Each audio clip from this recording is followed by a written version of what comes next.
நாம் அரசியலுக்கு வந்ததிலிருந்தே நம்மளை பற்றி நிறையா சில வதந்திகள் எல்லாமே சொல்லிக்கிட்டு இருக்காங்க இல்லையா?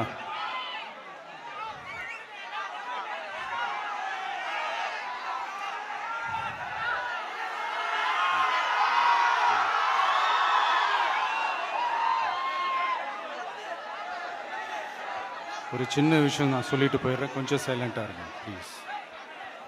நாம் அரசியலுக்கு வந்ததிலிருந்தே நம்மளை பற்றி நிறையா சில வதந்திகள், அந்த டீம் இந்த டீம் அப்படிலாம் சொல்லிக்கிட்டு இருக்காங்க இல்லையா?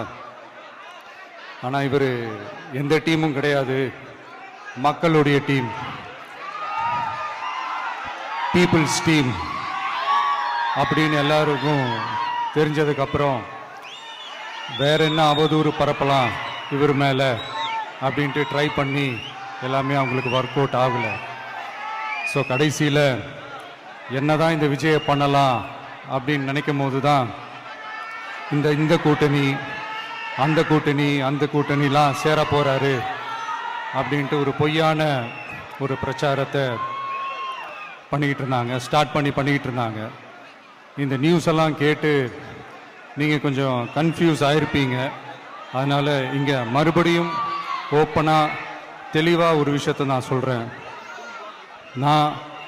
நாங்கள் எப்பவுமே மதச்சார்பற்ற கொள்கைன்றதில், அந்த ஸ்டாண்ட்லேயோ, மதச்சார்பற்ற சமூக நீதி என்ற அந்த நிலைப்பாட்டிலேயோ எப்பவுமே சமரசம் வச்சுக்கவே மாட்டோம். நம்மளுடைய தலைமையில தான் ஆட்சி அப்படின்றதுல எப்பவுமே உறுதியா இருக்கிறோம். நம்மளுடைய முதல் மாநாட்டில் கூட நான் சொன்ன மாதிரி அரசியலில் யாருக்காகவும் எதுக்காகவும் எந்த விதமான ஒரு சமரசமும் நாம் வச்சுக்க போறதே இல்லை, அந்த பேச்சுவார்த்தையே கிடையாது. சரிங்களா? அதனால யார் என்ன அவதூறு பரப்புனாலும் தயவு செஞ்சு அதை நம்பாதீங்க. எல்லாம் வல்ல இறைவனின் அருளால் நாம நினைச்ச டார்கெட்டை நம்மளால நிச்சயமா அடைய முடியும். இன்னைக்கு என்னுடைய இஸ்லாமிய சகோதர சகோதரிகளுக்கு என்னுடைய ரமலான் நல்வாழ்த்துக்கள். கான்ஃபிடென்ட்டா இருங்க, நல்லதே நடக்கும், வெற்றி நிச்சயம்.